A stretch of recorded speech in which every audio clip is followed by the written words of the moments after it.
الله من الشيطان الرجيم. بسم الله الرحمن الرحيم. إن الذين آمنوا والذين هادوا والنصارى والصابئين من آمن بالله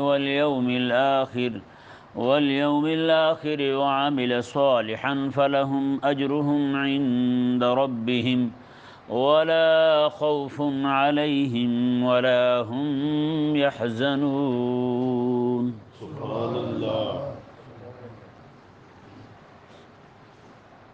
اس آیہ مبارکہ میں اللہ تبارک و تعالی نے یہودیوں اور یہود و نصارہ دونوں کو ایک زوم چڑھا ہوا تھا.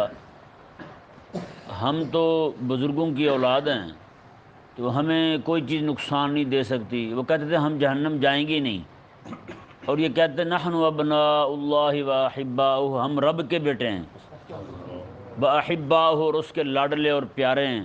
ہم نے جہنم جانا ہی نہیں، اگر گئے بھی صحیح تو صرف 30-40 دنوں کے لیے چلہ نکالنے جائیں گے، وہاں واپس آ جائیں گے وہاں سے. ہمیں کون پکڑے گا، یا ہم جہنم میں پڑے رہے ہیں ہمیشہ کے لیے. تو یہ ان کی صاحبزادگی کا جو زوم تھا نا، انہیں وہ نکالنے کے لیے رب تبارک و تعالی نے یہ آیت مبارک نازل فرمائی. سبحان اللہ. آج بھی بہت سارے نعوذ باللہ پیروں کے لڑکے جو ہیں نا، پیروں کے بیٹے، ان کو یہی زوم ہے. وہ کہتے ہیں کہ شریعت جو ہے نا، ہم شریعت سے بھی اوپر ہیں. نعوذ باللہ من ذالک. وہ شرعی حکم کو بھی کچھ نہیں سمجھتے.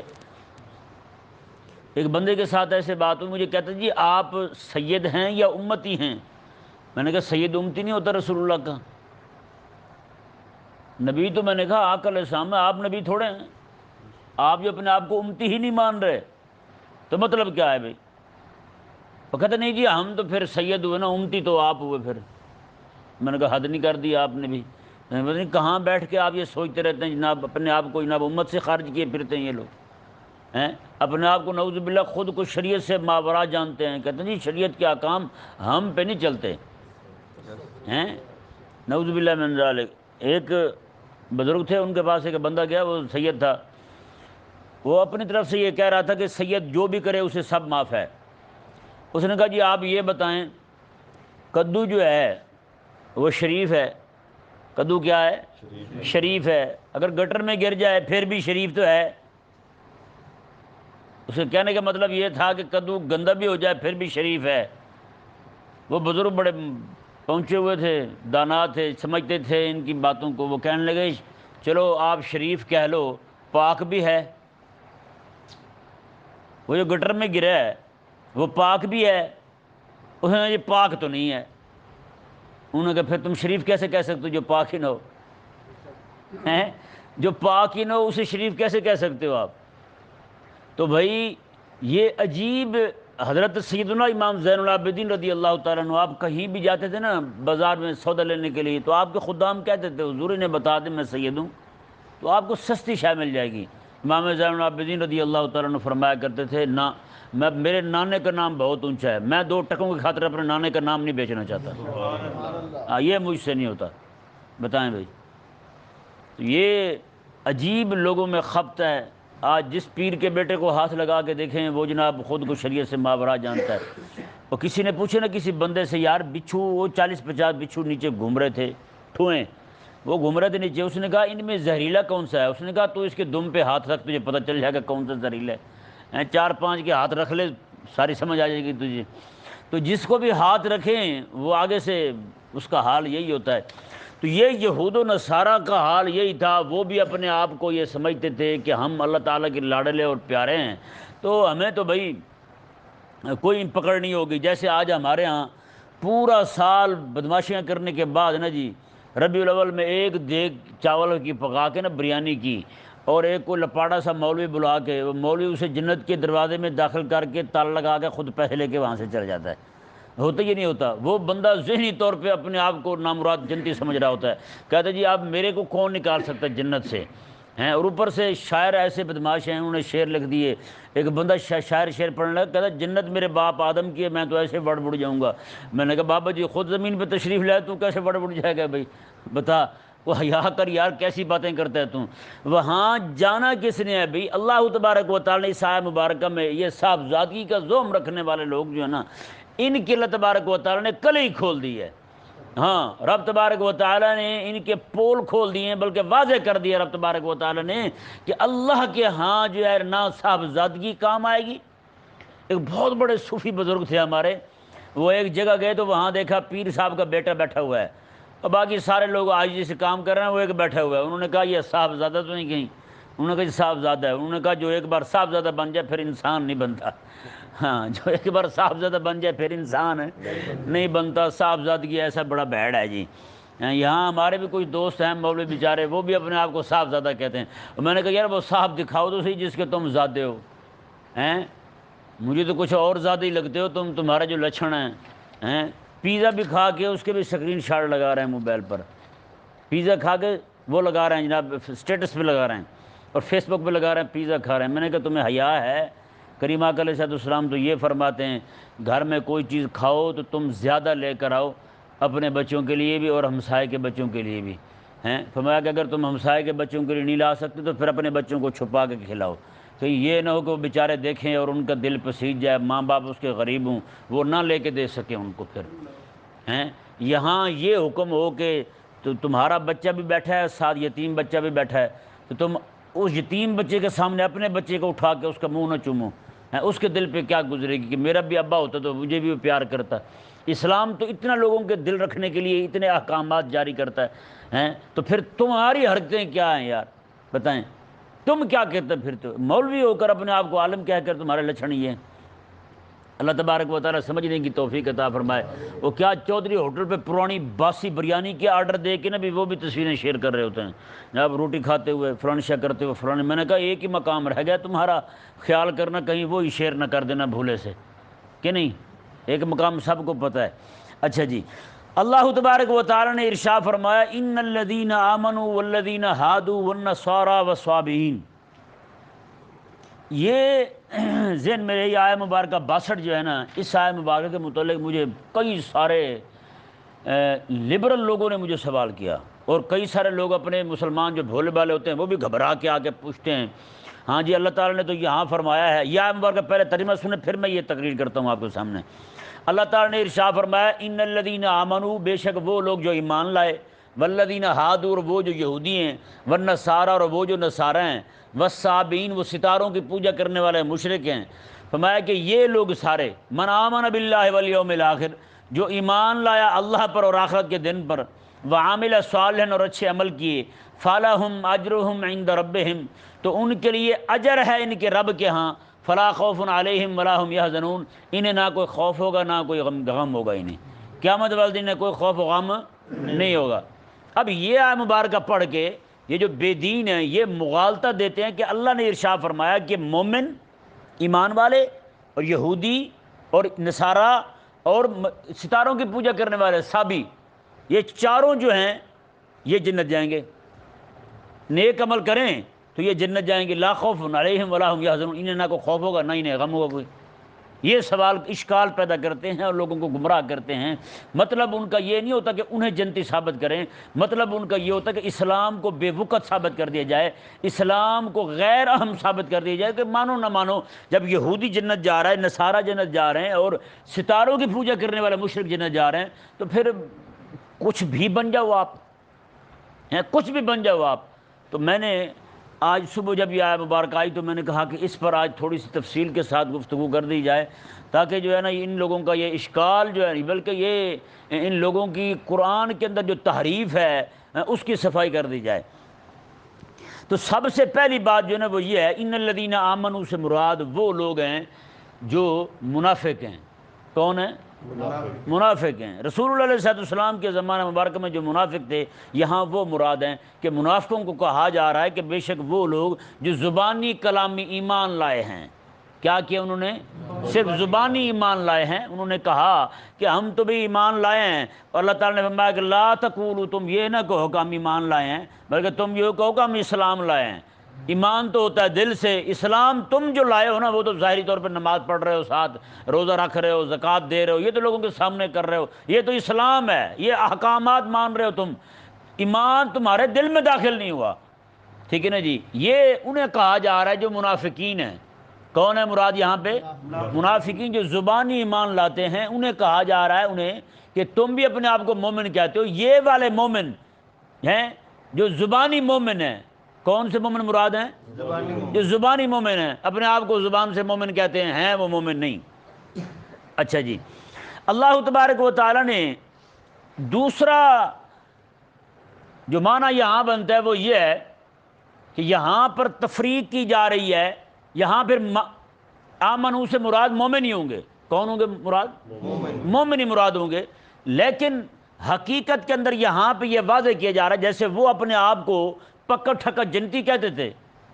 یہودی کہتے تھے میں یہودیوں کے ساتھ مل گیا ہوں تو میں جنتی، نصارہ کہتے ہیں میں نصارہ کے ساتھ مل گیا ہوں تو میں جنتی، اس طرح صحابی کہتے تھے ہم اپنی جماعت کے ساتھ مل گئے ہیں تو ہم جناب بخشے ہوئے، ہمیں کوئی پکڑ نہیں ہوگی، کوئی دھکڑ نہیں ہوگی ہماری۔ تو رب تبارک و تعالیٰ نے ارشاد فرمایا کہ مومنو، ایمان والو، کوئی بندہ تم میں سے یہ گمان ہی نہ کرے جس طرح یہودی کرتے ہیں، نصارہ کرتے ہیں، مجوسی کرتے ہیں، ستارہ پرست کرتے ہیں کہ ہم ان کے ساتھ مل گئے تو ہم بخشے ہوئے۔ تو میں کہ تم بھی یہ گمان نہ کرو جب تک تمہارے اعمال نیک نہ ہوں، جب تک تم رسول اللہ صلی اللہ علیہ وسلم پر ایمان تمہارا پختہ نہ ہو جائے۔ یعنی یہاں پہ یہ کہا جا رہا ہے کہ تم کسی گروہ کے ساتھ مل کر اپنے آپ کو بخشے ہوئے نہ سمجھو۔ تم یہ نہ اپنے آپ کو یقین کر لو تو میں تو بخشے ہوا ہوں کیونکہ میں فلاں گروہ کے ساتھ مل گیا ہوں، جیسے آج کل ہمارے لوگ کرتے ہیں۔ یہ حالانکہ امید رکھنے کا حکم ہے ہمیں، امید رب کی بارگاہ سے بھی امید رکھنے کا حکم ہے، یقین نہیں کہ میں تو بخشے ہوا ہوں بھائی، نہ، امید رکھنی ہے کہ مالک بخشے گا، یہ امید رکھنی ہے کہ مالک بخشے گا۔ اچھا، رب تعالیٰ کی بارگاہ سے امید رکھنی ہے اور انہوں نے پیروں پر یقین کر لیا ہے۔ رب نے فرمایا کہ میرے بارے میں امید رکھنی ہے تم نے کہ مولا بخشے گا، اور یہ کیونکہ ایمان جو ہے نا خوف اور امید کے مابین ہے، خوف بھی ہو اور امید بھی ہو۔ امید کہا ہے، یہ نہیں کہا کہ یقین جب بندہ کر لے کہ میں تو بخشے ہوا ہوں تو پھر نیک اعمال کہاں کرے گا بھائی؟ کرے گا؟ کبھی نہیں کرے گا۔ اچھا، جن صحابہ کو رب نے یقین دلایا تھا تم بخشے ہوئے ہو، ان کے اعمال میں ذرا برابر فرق نہیں ہے بلکہ نیک اعمال ان کے بڑھ گئے تھے، جنہیں رب نے یہ فرمایا اعملوا ما شئتم، تم جو چاہو مرضی کرو، تمہیں کوئی نقصان نہیں ہوگا، کوئی گناہ نقصان نہیں دے گا۔ انہوں نے کیا کیا ہے؟ ان کی نیکیاں بڑھ گئیں۔ انہوں نے کہا کہ مالک راضی ہو گیا ہے، کہیں یہ نہ ہو کوئی ایسا کام ہو مالک ناراضی نہ ہو جائے۔ اور یہاں پیر پر یقین ہے، کہتے ہیں ہم تو فلانے کے مرید ہیں، ہم تو بخشے ہوئے ہیں بھائی۔ قادری بخشا ہوا ہوتا ہے بھائی، یہ بھی پیروں نے دماغ خراب کر دیا لوگوں کا۔ میں نے قادری سارے بخشے ہوئے ہیں تو بیچارہ طاہر القادری نے کیا نقصان کیا تمہارا؟ پھر تم تو صرف قادری ہو، وہ تو طاہر بھی ساتھ ہے کہ نہیں؟ عجیب بیوقوف ہیں بھائی۔ تو رب تبارک و تعالی نے یہاں پر ایک گروہ کے ساتھ ملنے والے لوگوں کا جو نظریہ ایک خراب ہوتا ہے کہ میں یہودی ہو گیا ہوں تو میں بخشا ہوا ہوں، نصارہ ہو گیا ہوں تو بخشا ہوا ہوں۔ رب نے میں کہ اپنے مومن ایمان لائے ہو، تم کلمہ پڑھ لیا ہے تو اتنی بات سے تم یہ نہ کہو کہ ہم بخشے ہوئے ہیں۔ میں نہ ان الذین آمنوا، میں مومن بنے ہو تو پھر مومن آمن باللہ، پھر ایمان لاؤ اللہ پر جیسے ایمان لانے کا حق ہے، جیسے ایمان لانے کا حق ہے، ایمان لاؤ ویسے تم۔ یہ جی دو باتیں ہو گئیں یہاں پر، یہ ذہن میں رکھنے والی ہیں۔ لوگ جو ہیں بہت زیادہ خراب کرتے ہیں اہل ایمان کو۔ آج کل فتنے کا دور ہے، قرآن کریم میں لوگ شک پھیلا رہے ہیں، لوگوں کے ذہنوں میں تشویش ڈال رہے ہیں۔ تو اس لیے ہر بندے کو چاہیے کہ وہ اس طرح کی باتیں جتنی بھی آپ کے سامنے بیان کی جاتی ہیں آپ انہیں اپنے ذہن میں رکھا کریں، ٹھیک ہے جی؟ یہ کوئی کافر جنت نہیں جائے گا، یہودی اور نصارہ کوئی جنت نہیں جائیں گے جب تک کہ میرے آقا علیہ السلام کا کلمہ نہ پڑھ لیں، ٹھیک ہے جی؟ آگے دیکھیں جی، یہ ستارہ پرست جو ہے نا، یہودی اور نصارہ کا تو تعارف ہے آپ کو۔ ستارہ پرست، سابی، یہ وہ گروہ تھا، یہ بہت پرانا ہے۔ آقا علیہ السلام کے زمانے میں تو قرآن آ رہا ہے نا، اس وقت تھے ہی تھے۔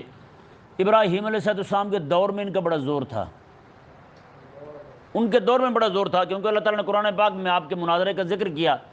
فرمایا کہ ابراہیم علیہ السلام کھڑے ہو کے کہہ رہے ہیں کہ یہ ستارے، یہ چاند، یہ سورج، یہ سارے میرے خدا ہیں۔ وہ سامنے والے جو کہتے تھے چاند سورج تارے سارے یہ خدا ہیں۔ اور ان صحابیوں کا نظریہ یہ تھا، رب کو مانتے تھے، کہتے تھے خدا ایک ہے، کہتے لیکن اللہ تبارک و تعالیٰ نے پوری دنیا کا نظام ستاروں کے سپرد کیا ہوا ہے۔ اب یہ ستارے جو ہیں اور سیارے جو ہیں یہی پوری دنیا کے نظام چلاتے ہیں، اللہ تبارک و تعالیٰ کا کوئی عمل دخل نہیں ہے۔ نعوذ باللہ من ذالک۔ اللہ تبارک و تعالیٰ نے ارشاد فرمایا ان میں سے جو بندہ ایمان لائے اللہ پر والیوم الآخر اور آخرت کے دن پر اور عمل کرے اچھے، تو اس بندے پر کوئی خوف نہیں ہوگا، اس کے لیے اس کا اجر ہے اس کے رب کے ہاں، اس کا اجر ہے اس کے رب کے ہاں۔ یہاں پر ایک سوال پیدا ہوتا ہے، اس کا جواب میں پہلے بھی عرض کر چکا ہوں، بہرحال مزید عرض کر دیتا ہوں۔ کئی لوگ احمق کہتے ہیں جی یہاں تو اللہ تعالیٰ نے فرمایا کہ اللہ پر ایمان لائے اور آخرت پر ایمان لائے، بس یہ دو ایمانوں کا ذکر ہے، تیسری کسی چیز کے ماننے کا ذکر ہی نہیں یہاں پہ۔ اللہ تعالیٰ نے فرمایا یہ دو چیزیں مان لے، وہ تو یہودی مان رہے ہیں، یہودی اللہ کو بھی مانتے ہیں اور آخرت کو بھی مانتے ہیں، اور نصارہ جو ہیں وہ اللہ کو بھی مانتے ہیں اور آخرت کو بھی مانتے ہیں، ان دونوں چیزوں کو مانتے ہیں، دو چیزوں پر ایمان لانے کا حکم ہے بس۔ بھائی نہیں، یہ عقیدہ جو ہے نا، عقیدہ اسلام، اس کا سب سے پہلا سرا، پہلا کنارہ جو ہے وہ عقیدہ توحید ہے۔ وہ کیا ہے؟ عقیدہ توحید ہے۔ اور اس کا سب سے آخری کنارہ جو ہے، سب سے آخری سرا، وہ آخرت ہے۔ وہ کیا ہے؟ آخرت کے آگے کچھ ہے نہیں، تو پھر آگے کیا جائے گا عقیدہ بھی؟ آخرت تک، آخرت، یوم آخرت پر ایمان لانا، یہ سب سے آخری عقیدہ ہے اسلام کا۔ تو اللہ تبارک و تعالیٰ نے ایک پہلے سرے کو ذکر کیا، ایک آخری سرے کو ذکر کیا، یعنی دو عقیدے رب تبارک و تعالیٰ نے بیان کر کے ان دونوں کے اندر باقی سب عقائد کو بیان کر دیا۔ تو بھئی یہ ذہن میں رہے، اچھا جو کہتے ہیں یہ صرف دو عقیدے ماننے کا حکم ہے، باقی تیسرا کوئی عقیدہ نہیں، انہیں بندہ پوچھے یہ دو عقیدے آپ کو پتہ کیسے چلے کہ نہیں؟ یہ دو عقیدے قرآن سے پتہ چلے، قرآن سے پتہ چلے ہمیں، ہیں جی، اور قرآن ملا ہمیں رسول اللہ سے، قرآن پر بھی ایمان ضروری اور رسول اللہ پر بھی ایمان ضروری، اور رسول اللہ علیہ السلام تک پہنچایا جبریل امین نے، تو جبریل پر بھی ایمان ضروری، جبریل کے ساتھیوں پر بھی ایمان ضروری۔ تو پھر قرآن پاک میں جو کچھ بھی آیا ہے صرف اسی آیت کو دیکھ کر کے یہ نہیں کہ صرف دو چیزوں پر ایمان لانے کا حکم ہے، نہ، قرآن پاک میں جن جن چیزوں کے ایمان کا ذکر ہے نا، اللہ تعالیٰ نے خود قرآن پاک میں ملائکہ کو بھی ذکر کیا ہے، ملائکہ کا بھی ذکر کیا، کتابوں کا بھی ذکر کیا، باقی ساری چیزوں کو ذکر کیا۔ ایمان مجمل اور مفصل میں جتنی بھی چیزوں کا بیان ہے وہ سارے کا سارا قرآن میں بیان، قرآن کا خلاصہ اور نچوڑ ہے ایمان مفصل اور ایمان مجمل۔ سمجھ نہیں آیا مسئلہ؟ یہ میں آپ کو ایک دنیاوی مثال دیتا ہوں، دنیاوی مثال دیتا ہوں، بلکہ ہے وہ بھی قرآن کی، لیکن چونکہ یہ ہمارے مشاہدے میں ہمہ وقت، جیسے کہتے ہیں اللہ تبارک و تعالیٰ نے قرآن میں فرمایا رب المشرق والمغرب، وہ مشرق کا بھی رب ہے اور مغرب کا بھی رب ہے۔ کوئی بندہ کہے جی اللہ تعالیٰ تو صرف مشرق اور مغرب کا رب ہے، اس نے دو کنارے پیدا کیے ہیں، باقی سارے ان کا رب کوئی اور ہے، وہ پاگل نہیں ہے بھائی؟ اس نے مشرق اور مغرب دو کیا نام اس کا، دو کناروں کا ذکر کیا ہے، اس میں سارا کچھ آ گیا ہیں۔ جیسے آج ہمارے لڑکے جو ہیں وہ کہتے ہیں یار آپ کے خاندان میں جتنے بھی لوگ ہیں نا، اے ٹو زیڈ سارے کے سارے ڈیڈ، سارے گئے، اب بتائیں، یعنی سارے آ جائیں شادی پہ، اچھی بات کرتے ہیں، چلو خوشی پہ کھانے پینے کی باتیں اچھی لگتی ہیں دل کو، سارے شادی پہ آ جائیں۔ اب بتائیں بھائی، اس نے کہا جی اے ٹو زیڈ، اے اور زیڈ دو لفظ بولے اس نے، دو الفابیٹ کہتے ہیں، کیا کہتے ہیں اسے، دو حرف بولے اس نے، یہ اے ٹو زیڈ بس ہیں۔ اس کا مطلب کیا ہوتا ہے؟ جیسے دو بندے آئیں گے، وہ کہے جی ہمارے گھر میں تو نہ کوئی اے نام کا بندہ ہے نہ کوئی زیڈ نام کا بندہ ہے ہیں، تو اب پھر کیا کریں؟ احمق اور پاگل ہی ہوگا نا، کوئی ایسے اڑ کے کھڑا ہو جائے، ایسے اڑ کے بیٹھا رہے، نہیں، مطلب اس کا یہ ہوگا اس نے دو، ایک پہلا حرف بولا ہے، ایک آخری بولا ہے، ایک پہلا اور ایک آخری بولا ہے، تو فرمایا کہ اس کا مطلب یہ کہ سارے کے سارے اس میں آ گئے۔ اسی طرح کر کے رب تبارک و تعالیٰ نے یہاں پر عقائد اسلامیہ کے دو سروں اور دو عظیم عقیدوں کا ذکر کر کے باقی سب عقائد کو انہی کے ضمن میں بیان فرما دیا۔ کوئی عقل والا ہوگا تو سارے سمجھ جائے گا، پاگل ہوگا تو صرف دو کو لے کے اڑ جائے گا، وہ کہے گا بس جی یہ دو ہی ہیں۔ اللہ تبارک و تعالیٰ نے ارشاد فرمایا، جی دیکھیں آگے، یہ ان کی عجیب حالت بیان ہو رہی ہے بنی اسرائیل کی۔ انہوں نے حضرت موسیٰ علیہ السلام کو کہا آپ رب کی بارگاہ میں دعا کریں نا، اللہ تعالیٰ کتاب دے ہمیں تو ہم اس پر عمل کریں، تو ہم اسی کے مطابق عبادت کیا کریں، اللہ کیا کریں، ذکر فکر کیا کریں۔ اللہ تبارک و تعالیٰ نے حضرت موسیٰ علیہ السلام کی دعا کو قبول فرمایا، اور جب کتاب دینے لگا نا اللہ تبارک و تعالیٰ، تو اس وقت موسیٰ علیہ السلام کے ساتھ کچھ لوگ بھی تھے. ہاں، وہ معافی مانگنے کے لیے جب گئے تھے، اللہ تبارک و تعالیٰ نے اس وقت فرمایا تھا، کلام فرماتے ہوئے، میں کہ یہ کتاب ہے اور ہر صورت میں تم نے اس پر عمل کرنا ہے. اور موسیٰ علیہ السلام جن 70 بندوں کو لے گئے تھے، وہ بڑے انتہائی نیک بندے تھے. کون سے تھے؟ نیک بندے تھے، انتہائی پرہیزگار تھے. یعنی کہ تسبیح ہاتھ سے نہیں جانے دیتے تھے، نہ ہی چھوٹنے دیتے تھے، نہ ہی ٹوٹنے دیتے تھے.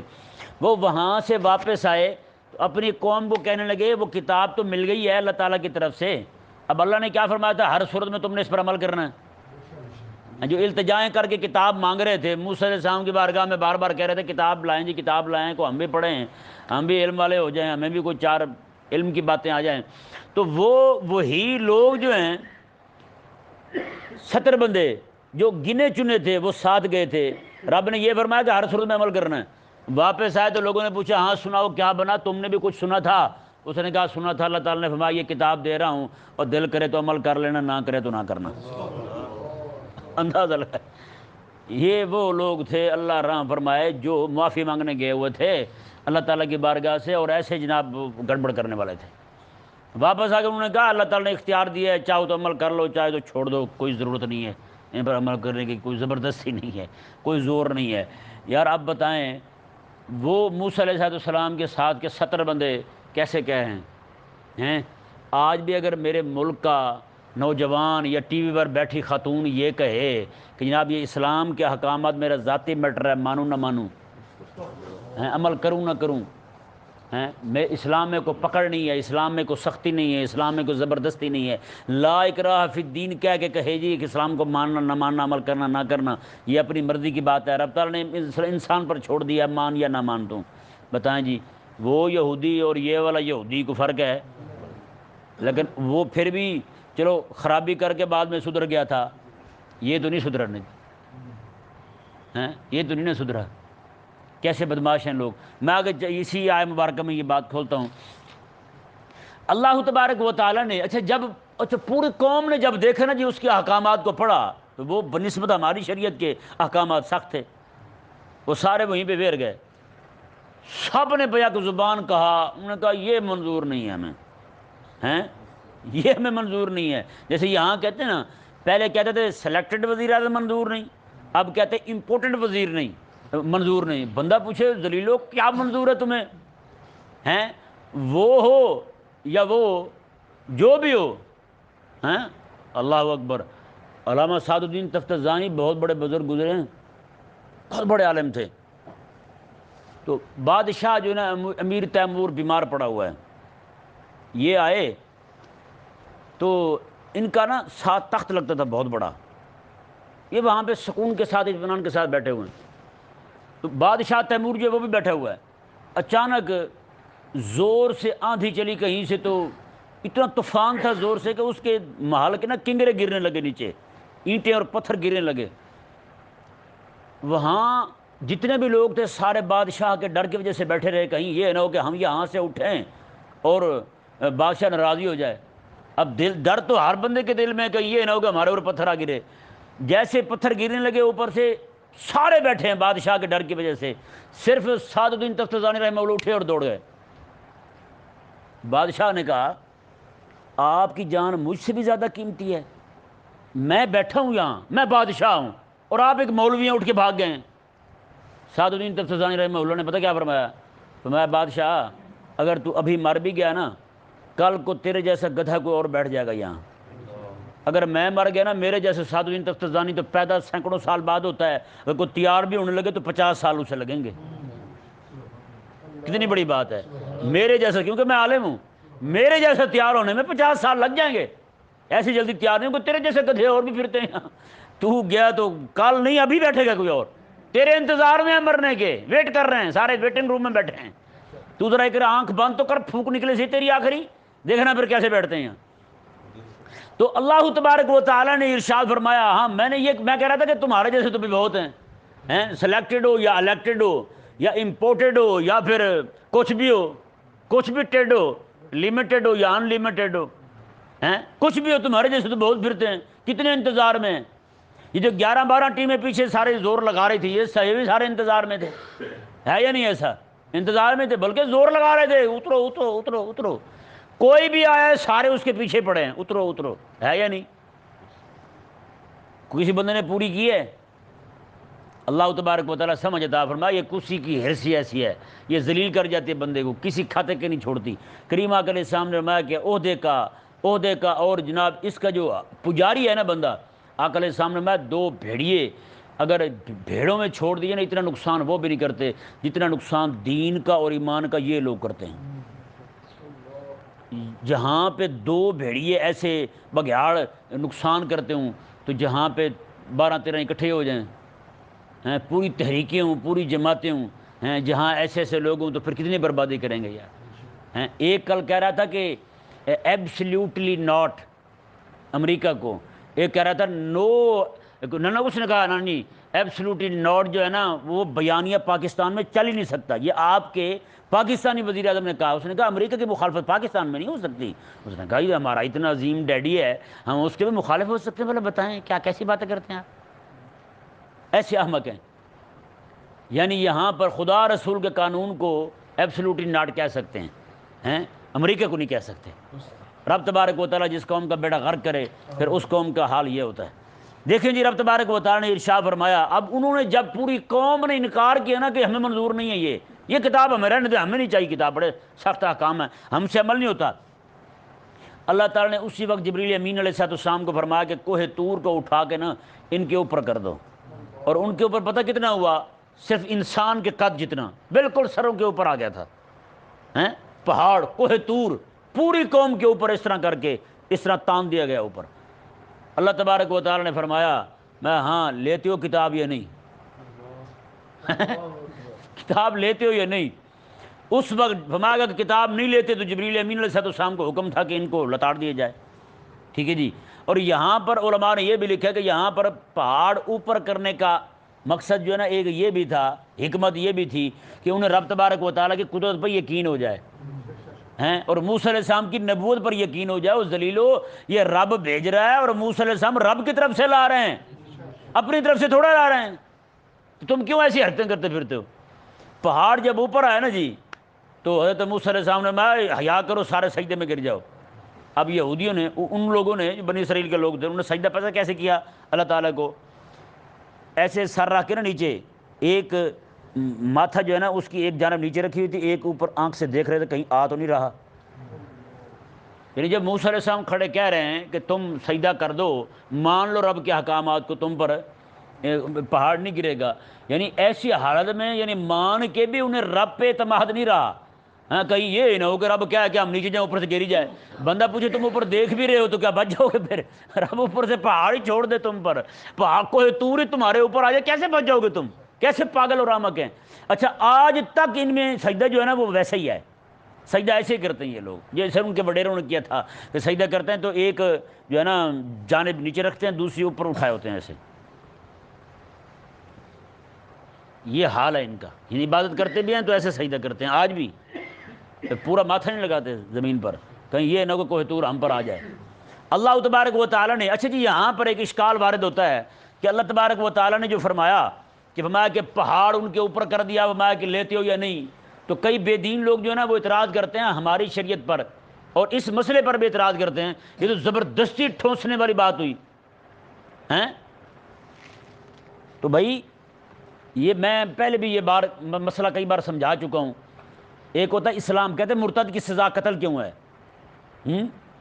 تو اسلامی احکامات زبردستی کیوں منواتے ہو تم کسی کو؟ کیوں کہتے ہو زبردستی اسلام پر؟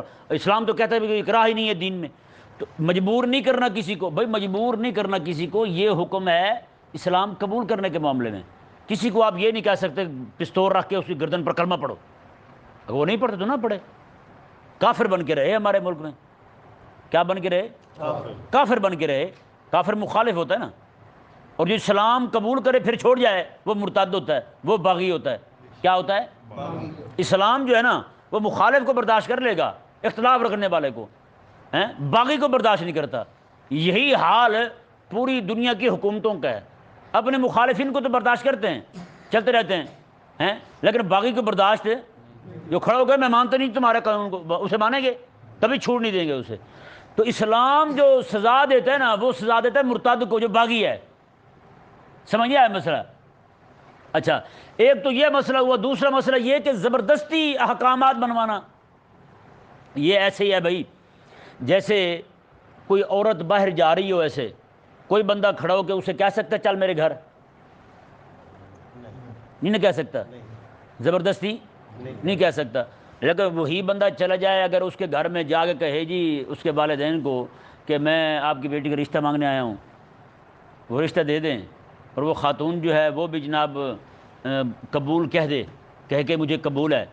اب بتائیں جی، وہ عورت جسے بندہ دیکھ بھی نہیں سکتا تھا، دیکھنا بھی گناہ تھا، اب اس کے گھر میں آ گئی ہے، اب گھر سے باہر جانے لگے گی، کیا مرد کو اجازت ہے اسے روکنے کی یا نہیں؟